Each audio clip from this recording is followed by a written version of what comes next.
Okay. Good afternoon and welcome to the Middle East Forum of Falmouth. My name is Mark Schulman. I'm the president of MEF, as we call it. Today's webinar features Professor Jonathan Fulton. His lecture is entitled Perceptions and Misperceptions in China's growing role in the Middle East. I'm going to get back at the end with a few announcements and other information, but we want to get right into the program. So I'm going to turn this over to my colleague, Jim Altschul, who will introduce today's speaker and explain how we do the Q&A. So over to you, Jim. You unmute and I'll mute and away we go. I am delighted to introduce Professor Jonathan Fulton. He's an associate professor at Zayed University. I was about to say Abu Zayed University, Zayed University in Abu Dhabi. He's been on the faculty there since 2006. Professor Fulton's research focuses on China's relations with the Middle East, and particularly with the Persian Gulf states. He has a doctorate in international relations from Leicester University in the United Kingdom, and he has previously lived and taught in China and Korea. Welcome, Professor Fulton. Well, thanks, Jim. Thanks, Mark. Thanks to MEF, too, for having me join you guys today. Greetings from Nova Scotia. It's a lovely evening up here, and yeah, really happy to be joining you. So I'm just going to start with a little recap. The past few months have been really good, really busy, I should say, in the China-Middle East business. It's certainly a lot keeping me busy. You know, just looking back since December, I guess, would be a good, not so random cutoff point. In December, we saw Xi Jinping make a very heavily publicized trip to Riyadh in Saudi Arabia. And while he's there, there were 3 summits. There was a China-Saudi summit, there was a China-GCC summit, and there was a China-Arab States summit. Tens of billions of dollars moved, lots of deals were signed, lots of MOUs, lots of pledges for investment. It was a big deal. And this was followed about 6 weeks later. President Raisi of Iran answered. He made a trip to Beijing.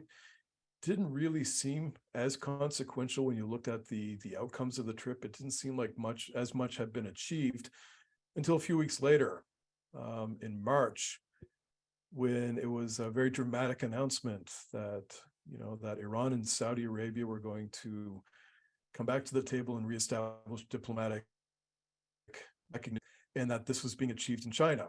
Now, not to overstate China's role in this, Iraq and Oman had been very heavily involved in the process throughout. It seemed like China was brought in at the 5-yard line to get them over the last few hurdles. But it's very surprising to most of us to see first that Saudi and Iran were doing this, and that it was happening in China. After that, there was Saudi and several other Arab countries applied to join the China-led Shanghai Cooperation Organization as dialogue partners. And then a few weeks ago, we're recording this in late July, a few weeks ago, Iran finally became a full member of the Shanghai Cooperation Organization, the SCO, which they've wanted since, I believe, 2005. So all of this points to a bigger role for China in the Middle East, particularly in the Gulf. I mean, as Jim said in the interview, or in the introduction rather, I live in the Gulf. I'm working on a book now that looks at China across the Middle East. But what I've found as I work on this book is that really the Gulf is where all the action is, or most of the action is. During the Q&A, we can talk about other Middle East countries. Egypt is a particularly interesting one. But really, the bulk of what China's doing in the Middle East is in the Gulf, especially with the GCC countries, but Iraq and Iran as well. So yeah, what we've seen is just this much bigger role for China in the region. And a lot of this, the title of the lecture has the phrase perception and misperception. I think we see a lot of misperception in how a lot of this is covered or analyzed.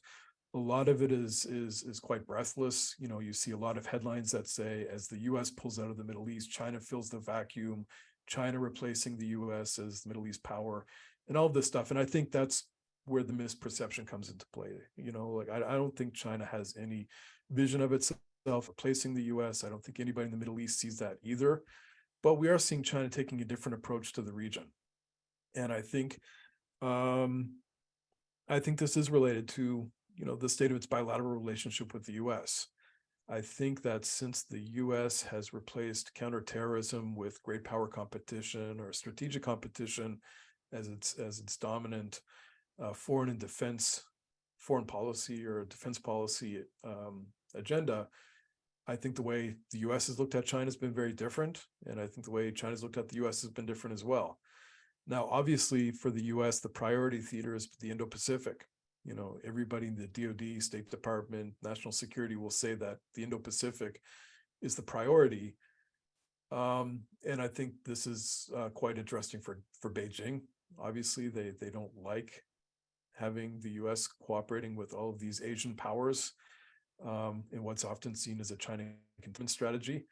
So I think they look at other parts of the world, like the Middle East, like Africa, as places where they can apply pressure on the US. The US is engaging more forcefully in Asia, and China can apply pressure through its engagement with Iran or with the UAE or with Saudi Arabia, and kind of force the US to reconsider or to recalibrate to not move so quickly away from the Middle East and so quickly into China's periphery. So I'll talk about this today. I'm going to talk a little bit at the start about how China's presence in the Gulf and in the Middle East has expanded over the past few decades and why this is the case. The approach that China used while it developed this much larger presence in the region, and what's changed, and what are they doing now? Because I think all of this is quite interesting and quite salient for some of the challenges we're thinking about just in global geopolitics. So I'll start just with how has China come to the region and why? I think it's obvious. Energy is a big part of this. That's the story most people think of when they think of China in the Middle East, and that's certainly an important starting point. You can look at 1993 as this pivot year. That was the year that China first became a net importer of oil. And at that point, the oil-producing countries in the Gulf took on a new significance in China. A lot of the economic growth, China's a major energy producer in its own right, but as its economy's been growing, since the reform era started in the late 70s, the domestic capacity just wasn't enough to meet its tremendous requirements. So these countries that have significant energy to sell became quite important partners. And starting in the 90s, you can see that means, of course, countries like the Saudis and the Kuwaitis and the Omanis and Iraq and Iran to a lesser extent. So starting at that point, energy is a big part of it. China's presence steadily grew. It still wasn't that significant an actor in the Gulf or the Middle East throughout the 90s. It was kind of seen on both sides as far away. Gulf countries didn't perceive China as a particularly important or useful partner beyond the energy sphere. It didn't have much of a presence in the region. It was seen as an Asian power. And I think likewise, when China thought about the Middle East, it was, look, that's a place under the US umbrella. It's a place where we can do business. And that's kind of the extent of it. It wasn't really that big a factor. But of course, as China's economy continued to grow and its energy requirements continued to grow, it started to engage with these countries in more meaningful ways. The visit to Riyadh from Xi Jinping was the third, I believe, presidential visit to Saudi since '99. Jiang Zemin, then president of China, paid the first. And of course, energy was at the center of that visit, where they signed an energy cooperation agreement. And, they've been putting meat on the bones of these bilateral relationships ever since. They've been steadily increasing. I think for Gulf countries, the idea was if those are the parameters, we buy stuff from China and they buy oil from us, it's kind of a shallow relationship. So they've been looking for ways to make it a little more meaningful. Sorry, I just realized the sun is reflecting on me strangely. So it brought in kind of shallow political cooperation, investment cooperation. You just saw the relationship starting to get a little deeper from both sides. Again, the US relationship is a big part of this. The Gulf, of course, always, well, since the early 90s, the Gulf has existed under this US security architecture. And for countries like China, Japan, India, Korea, you name it, Asian countries with big energy requirements, this created a cost-free entry into a very strategically important region. They could go into the Gulf, they could do a lot of business, they could have large expatriate populations living and doing business there and not have to worry about security, because they knew that the US had it covered.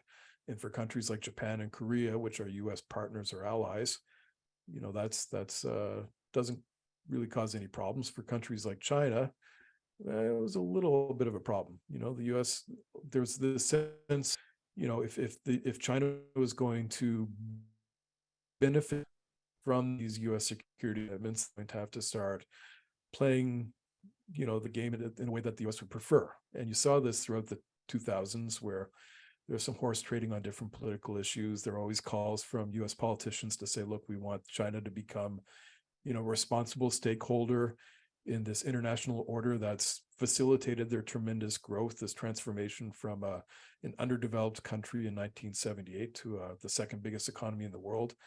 There's this sense that China should be more involved.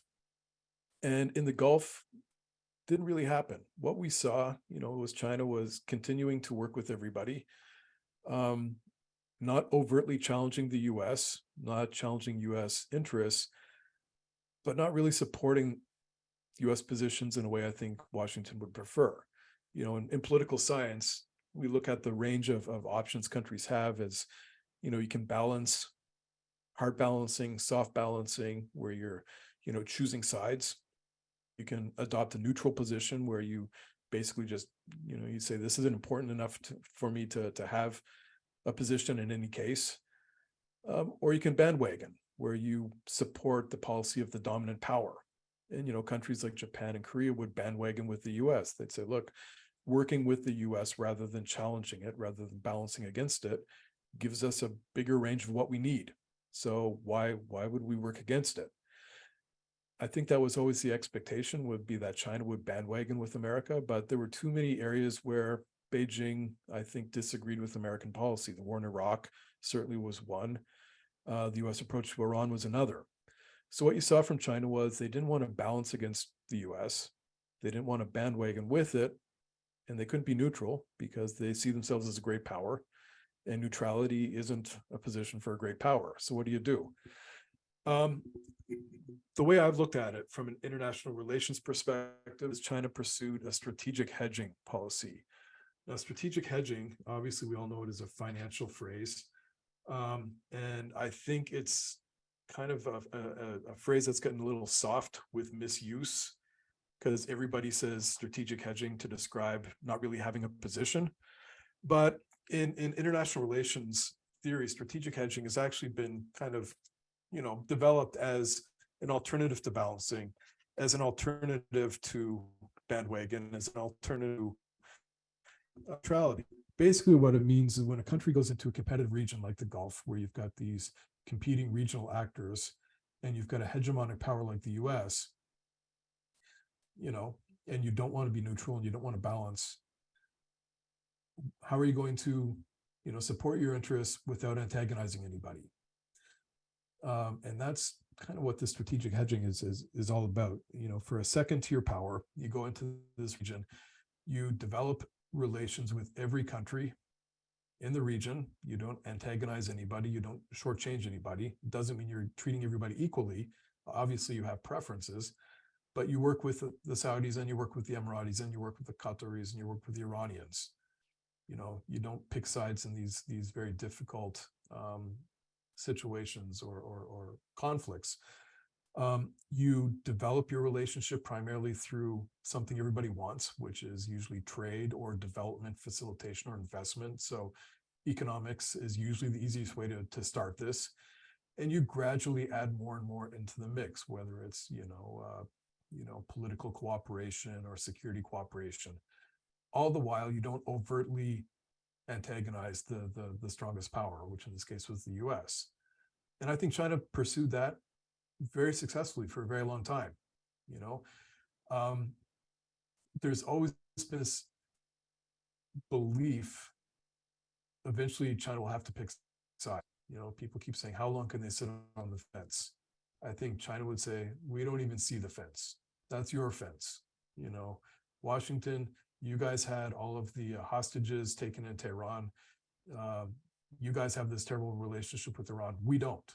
We don't see the region as cut down the middle. We see it as a Gulf full of energy, full of customers. So they have a very different approach.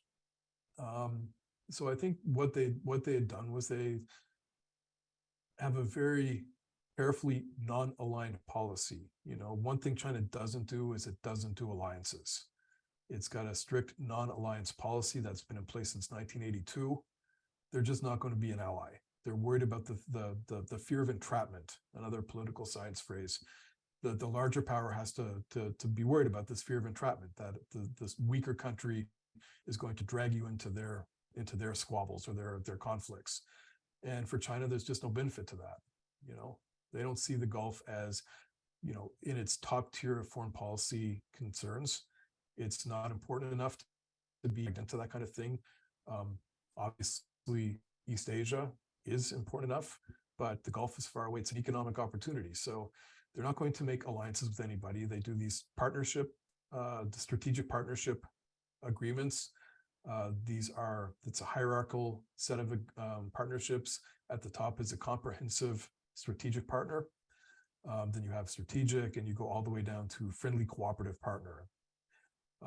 In the Gulf, they have 3 at the top level, and this is a very difficult designation to get in China. It's not an easy designation for a country. Saudi, the UAE, and Iran are considered at the very top of the spectrum. Russia's there. A lot of other powerful countries are there, and that China gave these 3 countries that status was considered very unusual. It was also considered unusual because it was given. Xi Jinping made an earlier trip to Riyadh in 2017, and designated Saudi as a comprehensive strategic partner, and everybody kind of went, now we get it. They're picking sides. And then he went to Tehran later that week and gave the Iranians the same deal, which of course confounded a lot of people's expectations. But I think it just signaled China was going to continue to pursue a very balanced approach to the region, to not antagonize anybody, and to develop the relationship through political cooperation and lots and lots and lots of trade. Not just about trade. You've seen a lot of Chinese state-owned enterprises, or SOEs, have been engaging the region very deeply over the past almost 20 years, but especially since the Arab Spring. This was something that, of course, really spooked a lot of governments in the Gulf when they'd watch these other Arab countries collapse, or governments collapse. There was a very strong sense in the region that they had to reform their economies to kind of survive this energy transition that everybody's quite worried about. They had to build sustainable economies. This requires foreign direct investment. It requires technology from other countries. It requires countries that have done this, made this transition, to help them out. And of course, China says, look at us. We were an underdeveloped country in the 70s. We threaded the needle. We took care of my neighbor's making a face in the window, sorry. We took care of, we figured out how to reform our economy without reforming politically. We were able to maintain an authoritarian structure with a very open economy. And of course, for a lot of countries in the Middle East, this is very attractive. How can we do the same thing? We would like to maintain our, monarchies or our Islamic republics, and if you can show us how to open up your economy and solve this development riddle without losing political power, great. So you saw this period where Gulf countries and Middle Eastern countries in general started having all of these vision development projects: Saudi Vision 2030, New Kuwait 2035, Oman Vision 2040. And these all happened around the same time that China was unleashing its Belt and Road Initiative, which was announced in 2013. And what happened was, all of these Chinese SOEs started doing a tremendous volume of contracting. They had already been doing a lot, but it really took off around this period, helping these countries develop, new industries, new infrastructure, new jobs, making it a very important economic actor. So, if this is the way things continued to go, I don't think anybody would have had an issue. China was not playing a significant role in security, but it wasn't contributing to insecurity. In cooperating with Iran, it wasn't helping, the US and his allies the way that they prefer. But even in the Gulf, if I talk to thoughtful Gulf Arab analysts, they'd say, look, it's important for Iran to have an option, to have an exit ramp. If China has this leverage in Iran, and China is a very important economic partner and political partner to us, this is useful. This gives us some kind of a way to message to Iran or to use our own leverage.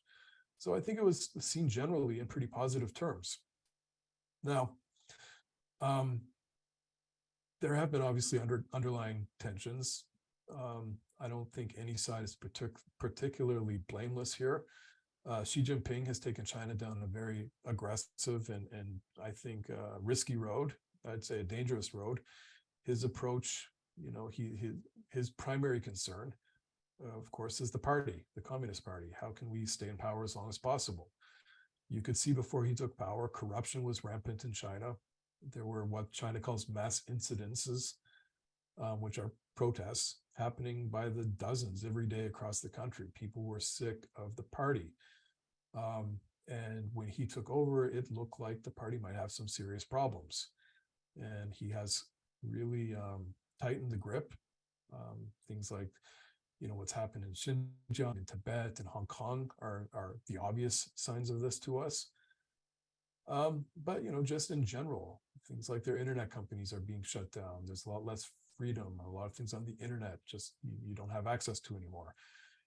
Xi Jinping's China has not been a particularly pleasant place. But the US under Trump also made some questionable foreign policy decisions, I'd say. And as a Canadian, I'll try to be polite about it. But it was, I think it really changed the relationship with China in ways that made it pretty hard to fix the problem. So, 2017, there was the national security strategy was released that brought in this great power competition formula. And at the time, I think China thought, well, yeah, this is just talk, right? Like, nobody put too much stock in it. They're worried about the reanimation of the Quad, this cooperation with the US, India, Japan, and Australia, which is seen in China as a containment strategy. They're worried about the militarization of the Indo-Pacific strategy. But I think they still didn't really read too much into this. But under the Trump administration, obviously, the relationship with China really did deteriorate pretty substantially. Coming back to how that is in the Gulf, well, I think that the transactional approach of the Trump administration to the Gulf reset things for China as well. So pulling out of the JCPOA, the nuclear deal with Iran, this is something that, while it's not really considered very frequently, China, it's the P5+1. There were other countries involved in getting this deal together, and China was one of them. China was quite proud of this. And while China's role typically isn't really considered very important, there's a really great retired political scientist at the Georgia Institute of Technology, John Garver, who wrote really the best work on China-Iran relations. He wrote a paper about 4 or 5 years ago, just documenting how many high-level visits happened between Beijing and Tehran in the 16 months leading up to the JCPOA being signed. And he makes a very compelling argument that, China gave Iran a lot of carrots. And I think that's a fair assessment because, like I said, shortly after the deal was signed, Xi Jinping became the first leader to visit Iran, and when they gave Iran this comprehensive strategic partnership agreement. So with the US pulling out of it unilaterally, this Well, there are a lot of countries that were involved, China chief among them. But then this was replaced with a maximum pressure campaign, when the US started to introduce a new round of sanctions against Iran, and really started to apply a lot of pressure on Tehran. And what you saw shortly after was Iran starting to react. Like Jim said in the beginning, I live in the UAE. There were attacks on tankers in Fujairah, a port in the UAE. And then there was a massive attack on Saudi Aramco in Saudi Arabia, the drone attack, in which a lot of oil went offline, went off market for about a week. It didn't dramatically long-term affect prices, but for about a week, the price of oil spiked to the point that China was spending $97 million a day extra to get the same amount of oil. I think in Beijing, they first of all looked at this as they looked at Iran and said, you can't do this to us. If you're going to destabilize the region and it costs us $100 million a day, you can't expect our friendship to you're not that kind of a friend. Nobody's $100 million a day friend. But I think they also looked at it and said, Iran is responding to pressure from the US. The rhetoric coming out of Washington looking at Iran was quite hostile. And I think China started to look at it and think, this region is very important to us. If we get 40 to 50% of our energy from the Gulf, and the Gulf is starting to blow up, and it's blowing up because the US and Iran are going after each other, this affects us. And then it was only a few months after Soleimani was assassinated. And that day, I lived in Seoul when there were a lot of missile tests. I lived in Taiwan when there was some pretty hairy times between Taiwan and China. I've never had a day like the day Soleimani was killed, because everybody I knew thought, that's it, there's going to be war right here, right now. And we didn't understand why. Now, China has 300,000 expats living in Dubai alone, and for Iran, they're looking at targets. They're thinking, these US allies, this could be a target. We can't strike, but we can strike Pax Americana. And China started to say, look, our interests are not being protected under this US security architecture anymore. They're actually being threatened.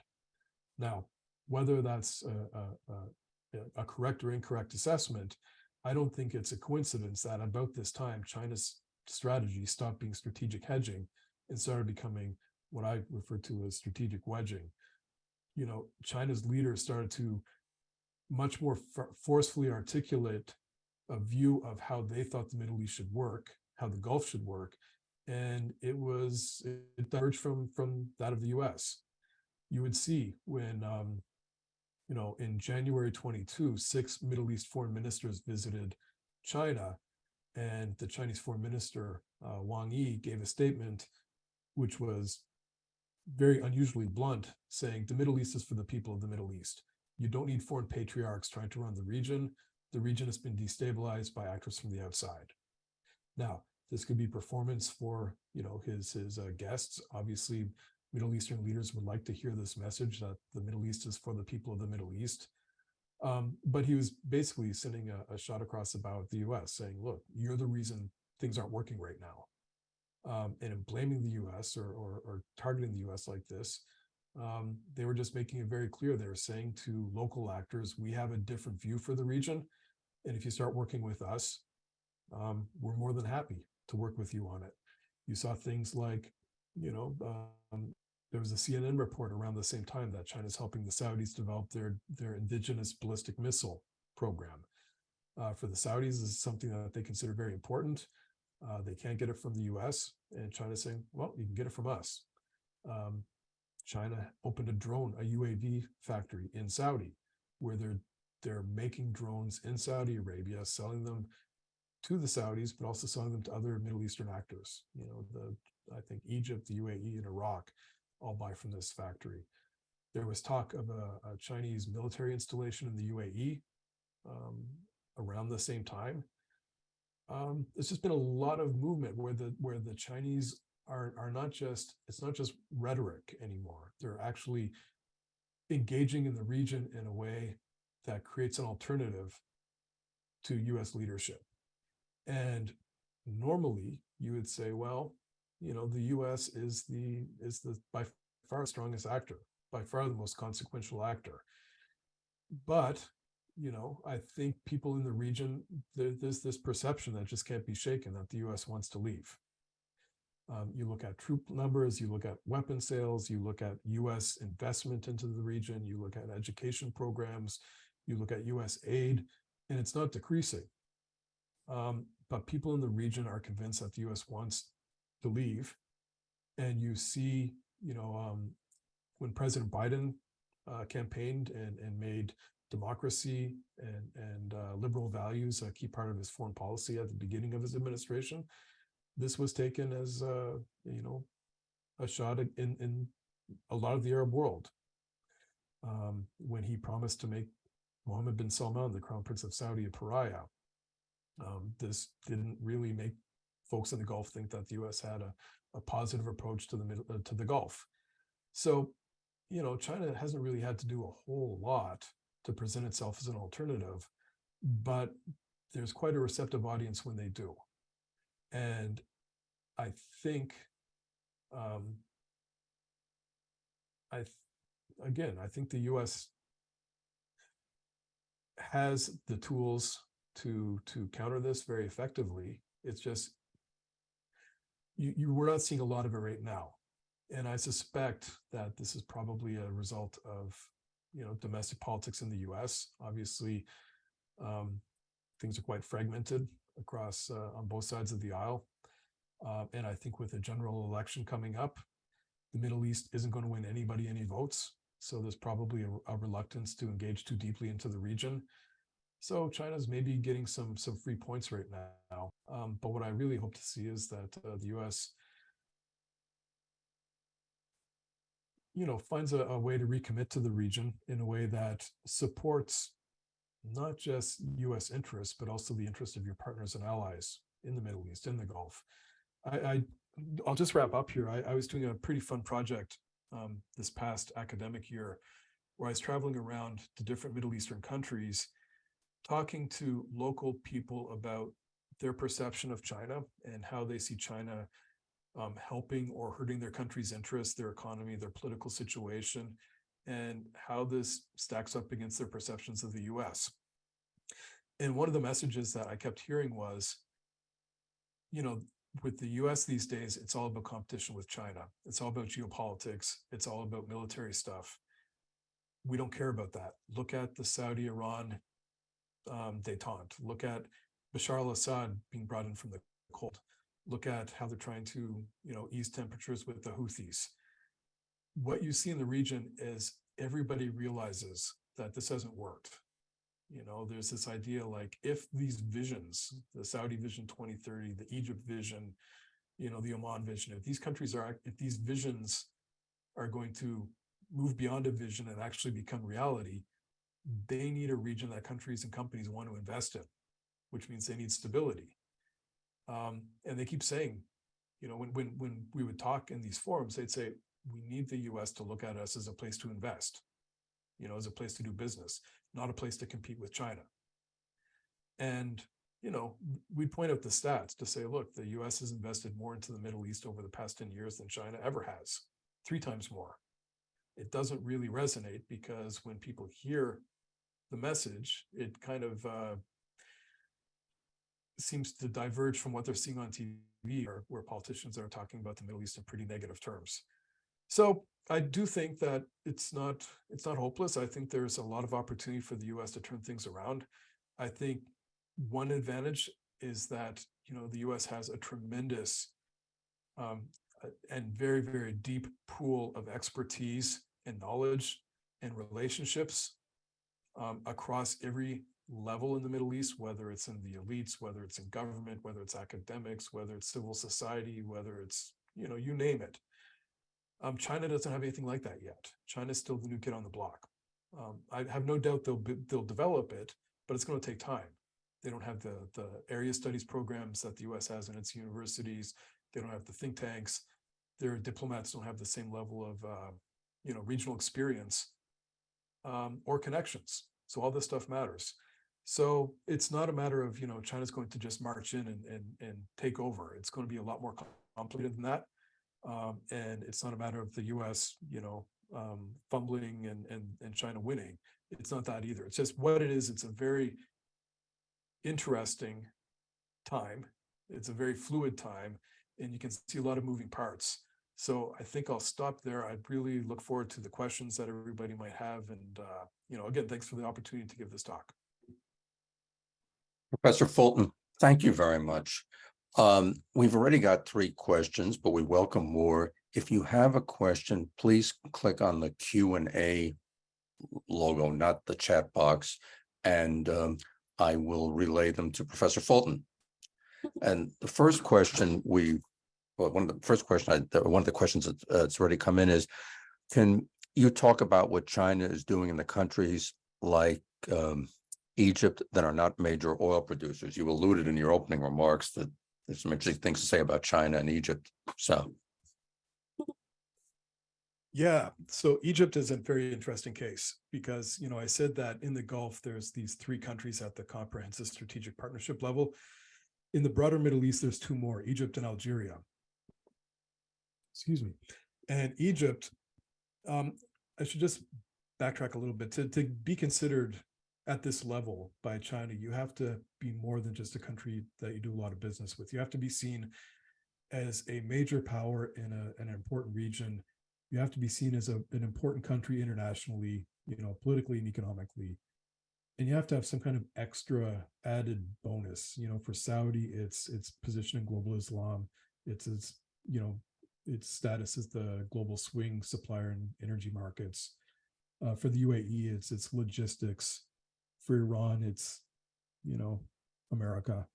Egypt, it's the real estate, right? It's Suez. Until recently, China's largest trading partner was the EU. Now, I don't know if that's still the case. I think the Europeans are pretty upset with China's position in this war in Ukraine. But, the Mediterranean was a major destination in the Belt and Road Initiative. And that's because most of China's trade goes to Europe, or a lot of it goes to Europe, and a lot of it is seaborne. Most of global trade is, I think 90% of global trade is maritime. So when you look at Egypt, Suez is the whole story, right? To get through, the Red Sea into the Mediterranean, you need stability in Egypt. Now, the Egyptian economy doesn't inspire a lot of confidence, and politically, it doesn't either. So I think China's been very, very cautious, engaging in Egypt in a lot of stuff. Like Egypt's building a new capital district, and Chinese companies have been building a lot. They've built the tallest building in administrative district. They're building a lot of the government buildings with the Egyptians. They're investing in ports. They're investing in industrial parks. They're building a lot of factories, so they're actually bringing jobs to Egypt. So it's doing quite a lot there. When you look at the trade statistics, it's still kind of underwhelming. But China's considered a very important partner to Egypt. And since Al-Sisi became the president, I believe he's been to Beijing 6 times, which he hasn't been to Washington 6 times. Now, other countries in the Middle East that are important, I mean, really, Iraq is a big one. They do a lot of contracting, a lot of energy there. And a lot of the Maghreb, there's less. I mean, I think one of the lessons China took from the Arab Spring or the Arab uprisings was that, they're quite risk averse. And when you look at countries like, there's been this expectation that China's going to go into Syria or Yemen or Libya and help with reconstruction because Chinese companies are really good at infrastructure development. They don't want to go into conflict zones and do this because it's just, it's going to cause problems, right? They'll put their workers at risk. And when Chinese people get killed overseas, it's a huge political nightmare for the party back home. You'd see things like, oh, if an American were killed, they'd send the Marines. What are you doing? You're not protecting us. So, in those conflict areas, they're staying out. And then other countries, like you'd think Israel, for example, with Israel does tech, startup nation, right? Israel's got great geography too. China's been working in this port in Haifa. But there's a lot of countries like Israel, like Jordan, like Kuwait, like Bahrain, that those countries know that their sovereignty is basically linked to their partnership with the US. And they're not going to engage with China in the same kind of meaningful ways that a country like the UAE or Saudi or Iran would. So the big countries aren't really on the table in the same way. Countries like Algeria, which are big and important, are unstable, so it's less attractive. So you don't see as much. I mean, I think there's been a very cautious approach to the region. You see a lot of, lofty rhetoric and lots of nice words about how, the Arabs and Chinese have been, cousins for generations going back to the Silk Road. But, they don't really put a lot behind that rhetoric. It's, that they're not as deeply engaged in other parts of the region as they are in the Gulf. Okay. What do we got here? Do you think, do you think the U.S. supports the Middle East economically to a sufficient degree? The question is saying doesn't mean direct aid, but business development and investment. Yeah, I think the US does a lot more than it gets credit for. Like I said, I was in Washington recently, and I was speaking with somebody about this, about the perception of, the US is seen primarily as a security actor in the region or a political actor. And this person worked, I think, for US Aid and said, US investment, like I said, is 3 times greater than what China invests in the region. And the trade is very big. I think when people see trade, you see the big numbers, and China's like, the top, like a top 3 or 4, top 4 import partner for, I think, every country in the region. It's a top 5 export partner for a lot of countries in the region. The numbers are big, but big numbers, there's stories here that don't get told, like trade is not just goods, it's also services. And for these countries that want to, solve their development issues, it's the service side of things that's going to be more important. It's the human resources, it's training, it's educating, and, skill development. And the US does that really well. There's more investment than is recognized, and the trade is more meaningful than just, buying and selling cheap goods or energy. So, I think China's role as an economic actor is undeniable. It's really, really important. The other thing that keeps getting lost is, this binary of great power competition. China's the biggest economic actor, and America's the biggest political security actor. Okay, China's number 1. Who's number 2, 3, 4, 5, 6? Right? Almost all of them are countries that have really bad relations with China. So in the UAE, China's the number 1 trading partner. India's number 2. In India is like 50% of the UAE's population are expat Indians. Japan, I think, is number 3. Korea is number 4. The US is number 5. These are countries that have deep problems or concerns about China's international practices and norms. So it's not like they can just do business with China and everything's great. It's causing geopolitical, spin-off effects that maybe people haven't thought about too deeply, because when people think about Asia, they think about, the Asian miracle and economic growth. You don't think of the geopolitical tensions across Asia, the India, Pakistan, Japan, Korea, North Korea, South Korea, North Korea, everybody, China. And, for these countries to do so much business with China and China's primary rivals, well, this could be an issue too. So, the economic side of things can actually be really, really complex. Very interesting answer. And another attendee is asking you to distinguish how the people on the street in some of the countries you mentioned, particularly Saudi Arabia, Iran, Gulf states, and Yemen, view China's influence compared to the way the governments do in those countries. Yeah, that's a great question, because when we, I alluded to the attraction of China's model, right? That you can have economic reform without political reform, and that a lot of governments in the region, are really keen to figure out how to do this themselves. That's not to say that people feel the same way. Like I think a lot of people in the region would like to have more freedom in their lives, more political freedom, more economic freedom.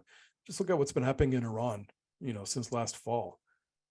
A woman doesn't cover her hair enough, for this goon squad, so they kill her. And then you've got all these girls who are protesting the government, saying, we don't want to live like this anymore. That tension that we all kind of saw in 2011 hasn't gone away. It's just been suppressed a little bit, in some of these countries. And a lot of the publics have a divergent view of what they would like to see the region look like than sometimes their leaders do. Now, that's not always the case in places like, where I am, where people generally seem quite satisfied, not where I am now, but where I live. But, if you were in Egypt and the economy doesn't work, you'd think, well, hey, this government's not really looking after us very well. If you're in Lebanon, you'd think the government is a bunch of crooks. Stuff blows up, nobody's accountable. Economy doesn't work, and people are going to these amazing restaurants every night. So there's, I think, quite a gap between what the leaders and the people think and China, what China offers the established governments. That might win them friends and partners now, but down the road, it could be a problem. Iran's a very good example of this. The last head of visit the Shah before he was toppled in 79 was Hua Guofeng. He was the president of China at the time. And he stopped in Tehran, a leg, he's doing his last leg back to China after a trip, I believe, in Europe. Stopped in Iran, met with the Shah. And the Iranians were livid, because this was seen as giving legitimacy to a guy that they're just about to topple. And it took years for Iranian people to forgive China of this. And, when Raisi, I mentioned at the beginning that he was in China in February. While he was there, Beijing University, the Harvard of China, gave him an honorary degree. And when they gave him this degree, they cited his contributions to regional and global stability and peace.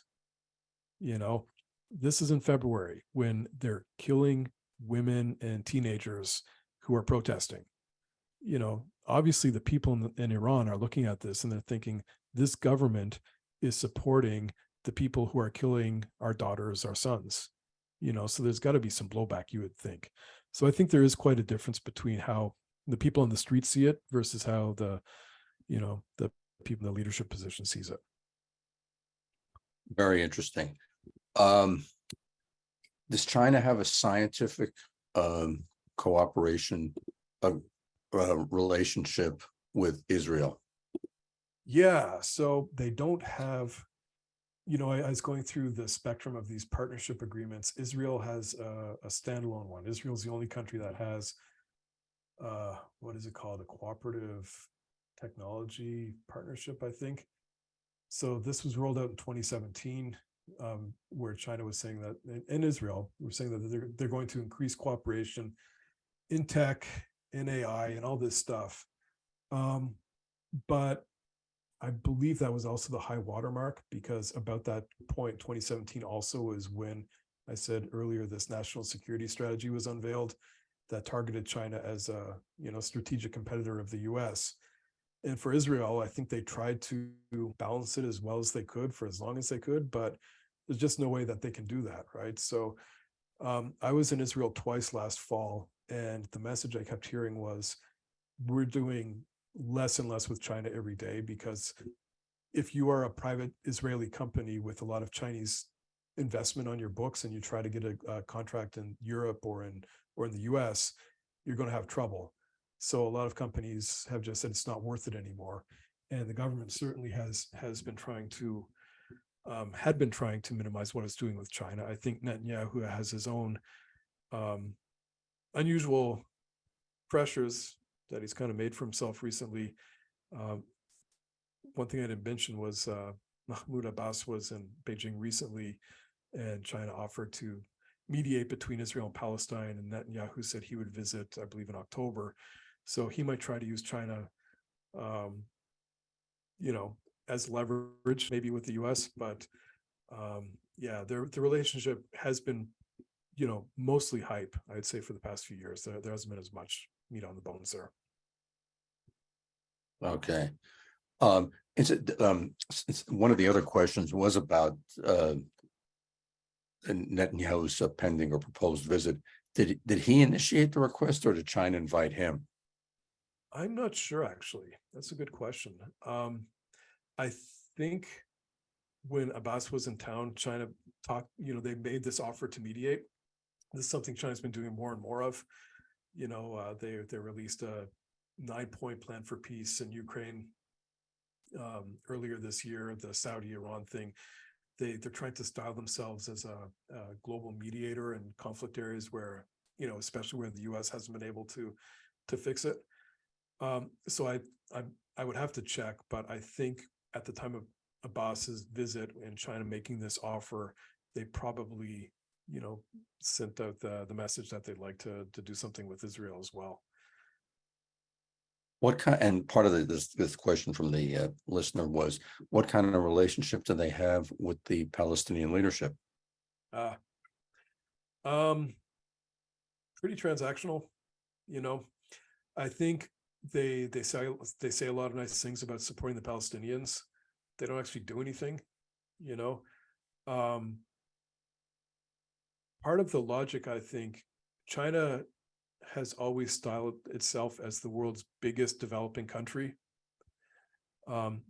They use this in international forums like the United Nations, these democratic forums where they can say, look, we experienced, the British, the French, and the Russians coming in and taking advantage of us when we were weak, just like all you other countries experienced colonialism. We know what it's like, and we'll never do that to anybody. And so they'll often say, we're going to stick up for the Palestinians. They do this mostly as performance, because when they say nice things about the Palestinians, then they know that they're going to get 22 other Arab League countries supporting them in these international forums. That's 22 votes for the price of one, right? So, and that's not nothing, because when these countries then are asked to make a statement about, China's human rights record in Xinjiang, how China's treating its Muslim minorities, they'll say, we agree with China's approach. And there've been a few statements from the majority countries that have supported China actions in Xinjiang, and you kind of look at it, it kind of looks like a quid pro quo, right? We'll support Palestine. You don't give us a hard time on this. I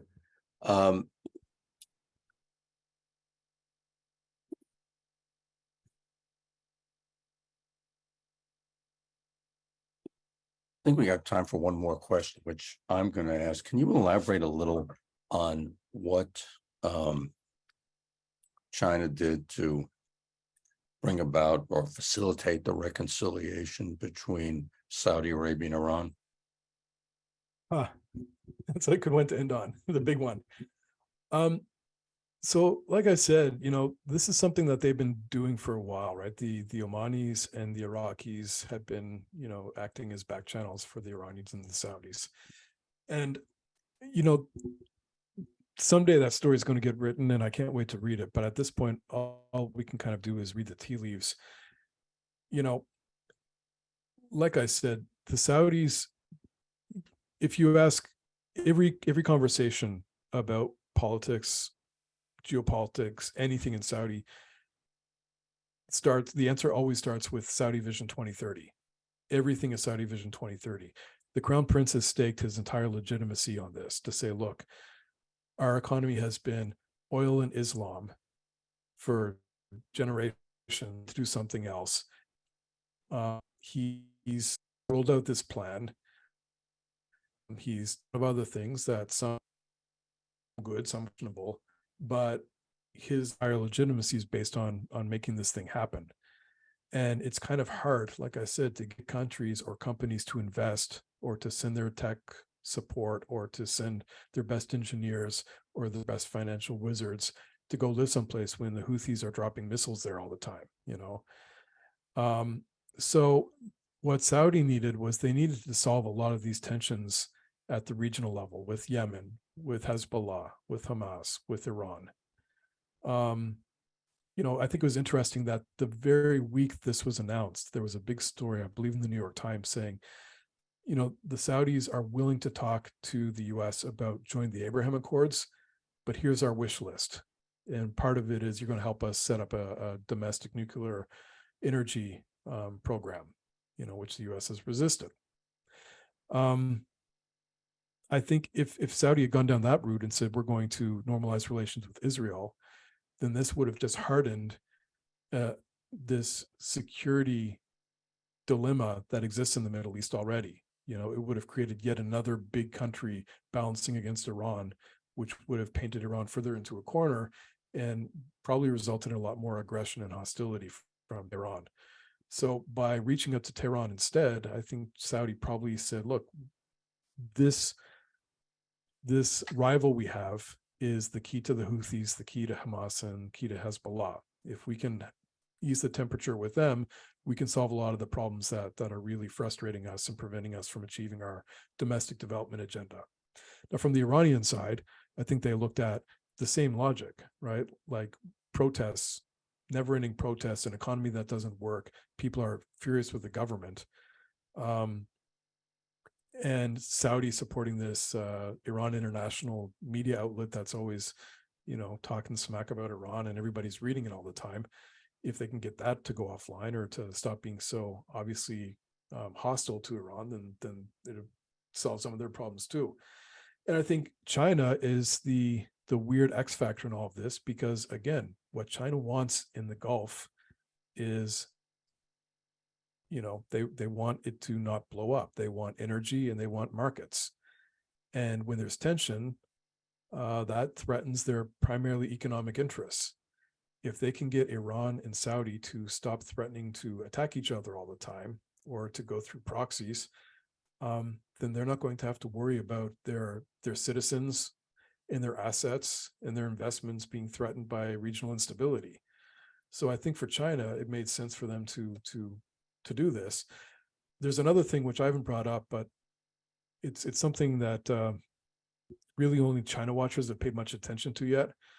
But in last April 22, China announced this thing called the Global Security Initiative, the GSI. And this was China's vision of how international order should work, you know, on security issues. It was mostly focusing on, you know, removing the conditions of insecurity to create security. You know, they're saying that the US or Western countries tend to use force to create security, and China's saying we use development and we use investment to create to eliminate insecurity. So they used this involvement in Saudi and Iran as kind of like, you know, here's proof of the wisdom of our great new initiative. You know, like we can show you what it means to subscribe to our new approach to global politics, because instead of, you know, threatening war against Iran and bringing more sanctions, we're creating opportunities for them to change their behavior. Now, I don't think anybody believes Iran and Saudi looked deeply into each other's eyes and said, what are we doing? Why are we fighting? I think both sides are being very tactical right now rather than strategic. And I think China's the beneficiary of this. But, you know, everybody needed a diplomatic win, and they got one. For China, you know, one of the things that amazes me is how people don't talk enough about how bad they are at foreign policy. You know, other than this Saudi-Iran deal, if you look at their foreign policy over the past few years, it's been wolf warrior diplomacy, it's been supporting Russia and Ukraine, it's antagonizing the countries that it does the most business with. It's, you know, bringing Japan and Korea back together, which would have been impossible a couple of years ago, because they're both looking at China as a threat. You know, most of the countries that China wants to do business with, that they want to send their kids to school, that they want to do scientific cooperation, those countries have all made the determination that China is not a good faith actor anymore, and they don't want anything to do with it. So China too, I think when they looked at this opportunity to bring Saudi and Iran together, they had to show their own domestic constituents, look, somebody in the world likes us. It's not like we're losing everywhere. There are some places where we still have, where we're still taken seriously. And that's something I think that should be talked about more.